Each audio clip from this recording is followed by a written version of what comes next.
Welcome everyone back to weekly weather updates, and in today's video we're going to have a look at the latest from the live radar, run for the UKV, have a look at the precipitation and the temperature over the next 5 days. As for much of the next 5 days, it's actually going to be fairly warm and fairly dry, especially further south and eastwards. Further northwards and westwards, it is still going to be warm and dry at times, but there is the risk of increased shower activity, and especially as we head towards the end of the upcoming working week, we are going to see quite a bit of precipitation starting to move in from the west as low pressure returns. And we'll be able to see that from the latest GFS, GEM, ECMWF, and all the ensembles. Is looking likely for the last 5 days or so of August. We're going to be in quite an unsettled and cold pattern with northwesterly winds and big low pressure systems moving in. And then there is the risk that we could even see cut-off lows developing, where low pressure gets trapped over the top of us as the high pressure moving around. And that simply means everywhere else is relatively dry, and all the rainfall and showers gets concentrated in that cut-off low, which could be sat close by. We're also seeing hints right in the extended range of some of the runs of the risk of some extratropical systems starting to influence the jet stream. Of course, at the moment, we've got quite a dangerous storm moving into parts of California. Again, mainly a rainfall event, as the winds do decrease significantly as the storm moves over cold water.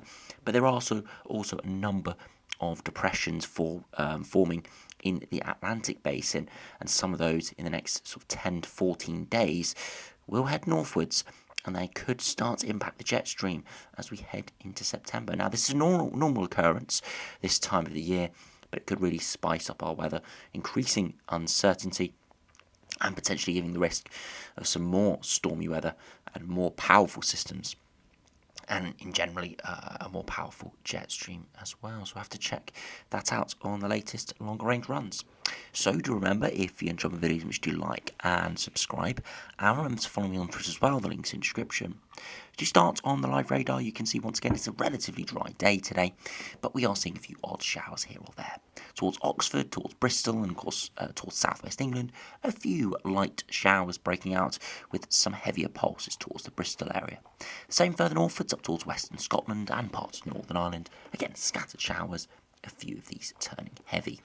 But for most areas, we're in a relatively warm air mass, and around 4 p.m.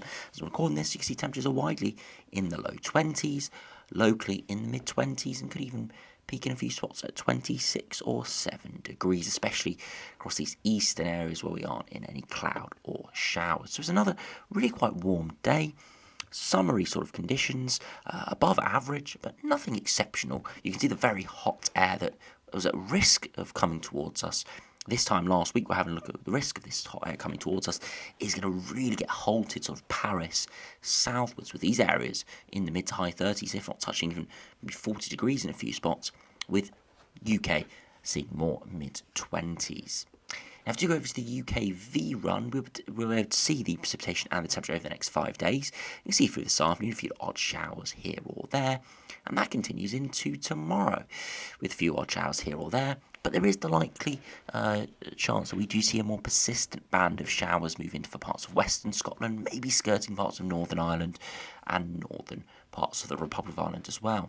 Now, this system will continue to move in through Monday night before petering away into more lighter areas of showers, and by Tuesday afternoon that all clears and we're just left with some remnants of cloud and a few showers once again. So Monday afternoon to the evening could see persistent rain in the north and the west, but hopefully most of that precipitation falls overnight, and by Tuesday afternoon we're returning back to sunnier and dry conditions.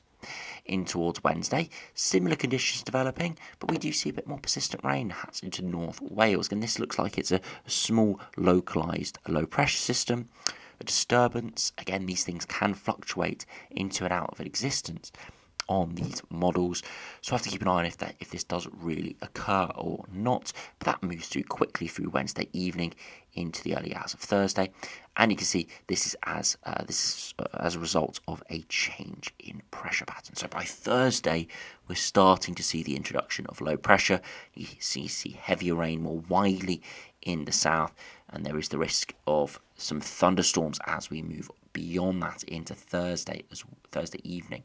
So through Wednesday afternoon, rain starts to arrive. Wednesday evening into Thursday morning, heavier rain arriving from many areas, so perhaps even persistent rain into northern areas. And then there is the risk through Wednesday afternoon, seeing some thunderstorms break out as we see instability re-emerge, but also still got some lingering warmth. Now the UKV does something very interesting on this run. It actually brings up some very hot air. Now that very hot air that sat over parts of central France at the moment and will be sitting there for a number of days, giving us said high 30s, maybe even 40 degrees. Very few runs have it getting close to us, but this latest UKV actually wafts up a very small segment, and that does power that rainfall and thunderstorm risk Wednesday into Thursday. So this essentially exacerbates the precipitation. But, as I said a minute ago, very few of the other runs are showing this sudden increase in upper air temperatures.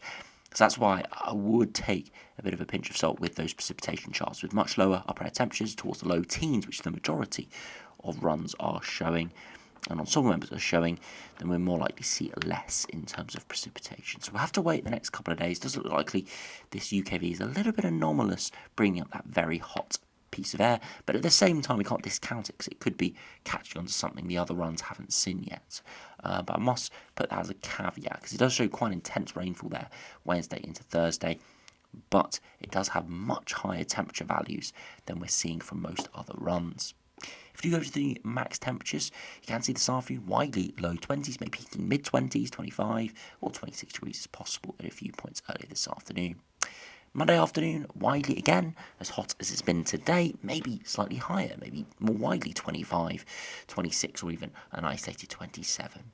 As we head into Tuesday, similar conditions again, maybe even more widespread 25s and 26s in the east.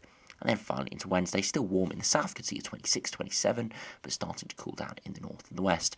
And by Thursday, still muggy in the southeast. Again, that's attributed to that hotter air mass, 25, 26, but cooling down substantially into Friday. You can see quite a cold distinction here.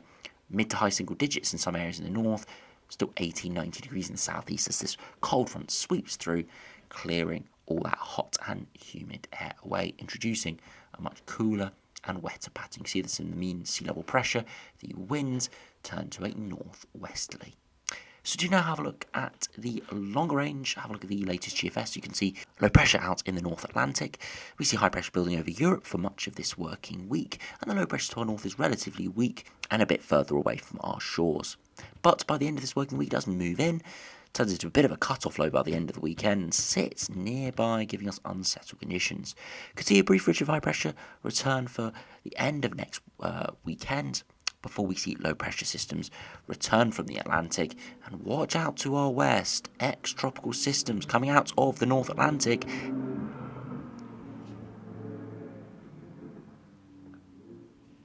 heading our way. Now here, doesn't directly impact us around that day 10 to day 12 point, but it could amp up the jet stream and we see another ex-tropical system developing there in the longer term for eventually creating another cut-off low to our south with high pressure to our north.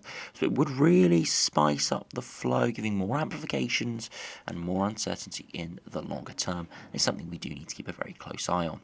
If you compare to the GM, again, low pressure starting to return by the end of this working week, a bit of a cut-off low developing by the end of the week into the weekend, and actually sustaining itself through much of next weekend, giving pretty miserable conditions for eventually we go into a northwesterly flow. And you can see ex-tropical system coming into the jet stream, a jet stream pointed straight towards the UK. Look at the 300 HPA winds. You can see directly towards the UK, the jet stream here. So I wouldn't be surprised if this low strengthens into a more typical North Atlantic depression and comes towards the British Isles. So that will be very interesting to see if that does develop. But regardless, the GM run is cold and unsettled in the long term. You see that from the upper air temperatures. Chilly, again, nothing amazingly cold, but cold for the time of year, well below average given these temperature deviations, and yeah, not looking particularly pleasant If we compare to the ECMWF, again, high pressure building in for the south over the next few days, and then eventually we see low pressure return by the end of this working week into the weekend. A bit of a cut-off low developing before moving away into the longer term and generally turning into a more westerly pattern. So similar to the GEM run, slight different alterations in the exact flow, but still got these ex-tropical systems, 2 systems here out in the North Atlantic. Again, nowhere near the UK at this stage, but could start to influence us as we head into early September.